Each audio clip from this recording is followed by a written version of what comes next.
Welcome to Wisconsin in Focus. I'm JD Davidson. It wasn't a promise, but we were fairly certain we would be back talking about pro-Palestinian protesters on Wisconsin's college campuses this week. Well, we weren't wrong. The University of Wisconsin-Milwaukee leaders cut a deal with protesters to help keep the peace during this weekend's upcoming graduation ceremonies. But not all the leadership in the system is happy.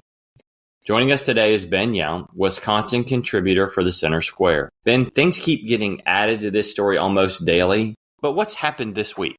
The big news, and it really is kind of shocking in the sense that the University of Wisconsin's president is not necessarily known for jumping on Twitter and saying whatever comes to mind, but he did this week, and he said very clearly that he's disappointed in the deal that the chancellor at UW-Milwaukee cut to get a protest-free graduation. It was last Friday that UW-Madison's chancellor came to an agreement to end the campus protests there. And that agreement came literally hours before commencement began on the Madison campus. And it was the deal for Madison was more of, we'll throw a couple of scholarships to students affected by war. We'll bring in some pro-Palestinian speakers.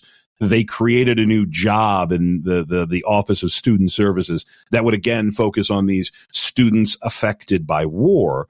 And it was mostly a payoff sort of agreement. All right, we'll throw you this, but you got to pack up the tents and you got to not interrupt graduation because moms and dads and donors are going to be on campus and we don't want them to see this. The deal at UW-Milwaukee, which was finalized over the weekend, was a bit more broad. There was some promise to support students affected by war, but UW-Milwaukee took it a step further and called for a ceasefire, then called on Israel to release what the agreement called as hostages inside Israeli jails. These would be Palestinians, more likely Hamas fighters who are being held by Israel. The tone of the agreement that UW-Milwaukee signed was very, very, very much in the tone of the language of the protesters, that it seemed to have some moral equivalency between Hamas and what they did on October 7th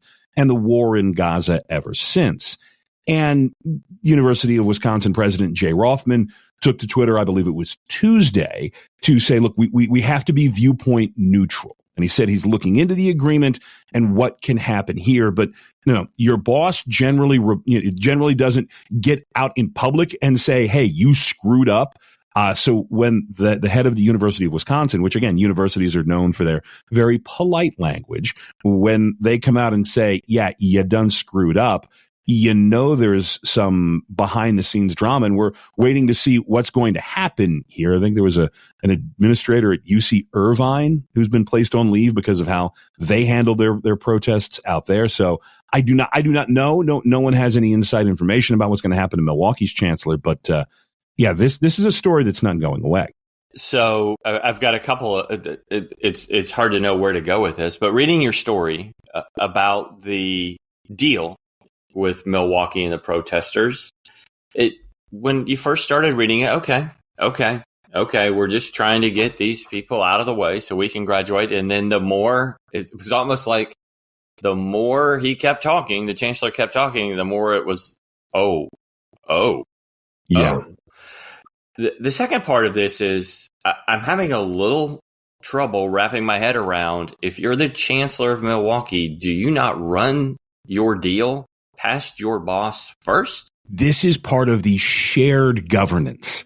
That's a term that university types love to throw around whenever they talk about what goes on at each campus. And campuses, while they are in the UW system, they are largely autonomous, that they can make their own decisions. The chancellor in Eau Claire has a vastly different need than the chancellor in Madison. Same thing with UW Oshkosh and, say, La Crosse. So the chancellor in Milwaukee may or may not have been thinking to pass this up the chain of command. But like you said, this is not just a deal to get a peaceful graduation. I think everybody involved in the university wants that. This is the public face of your school. And, a lot of parents, a lot of grandparents, a lot of former students, a lot of prospective students come to campus for graduation. And those are the people who you can then turn to and say, hey, you know what? We really need to update Johnson Hall, or hey, it'd be great if we could get a new basketball court. Guys, do you think you could dig deep for our next capital campaign? And the chances of losing donors to this kind of a protest is pretty high. And so the theme from almost every campus was, hey, yeah, you got a right to protest. You can't camp. Let's get this cleaned up and get this out of the way so we can move on. UW-Milwaukee never called the police to clear campus. Madison did it once. There was backlash from the students as expected. There was backlash from some of the faculty, which was expected. But UW-Madison at least made it clear they were in charge at their campus and they were going to bring this to an end. Milwaukee never did. And again, the tone of the language of that deal mirrored the tone of the language of the protesters. And the story we filed earlier today was from this Wisconsin Coalition for Justice in Palestine, the people who organized these protests. And the tone of this open letter where they applauded UW-Milwaukee and the chancellor and how the chancellor in Milwaukee handled the student protests. I mean, this was rife with things, Israel's massacre and the colonial nature of Israel as a country.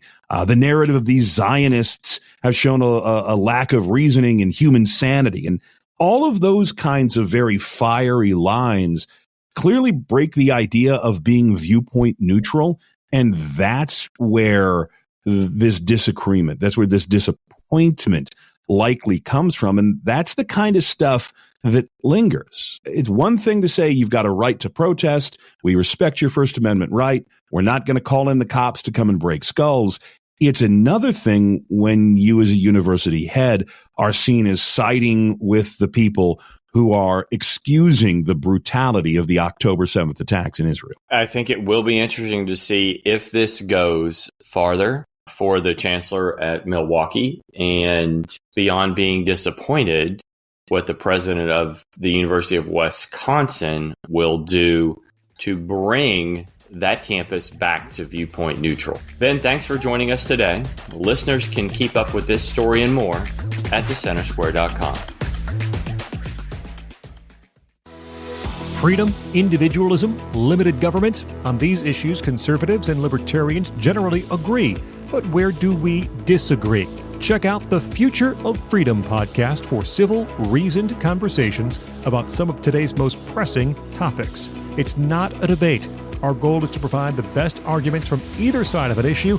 Then you decide. It's the Future of Freedom podcast. Find it at americastalking.com or wherever you find your podcasts.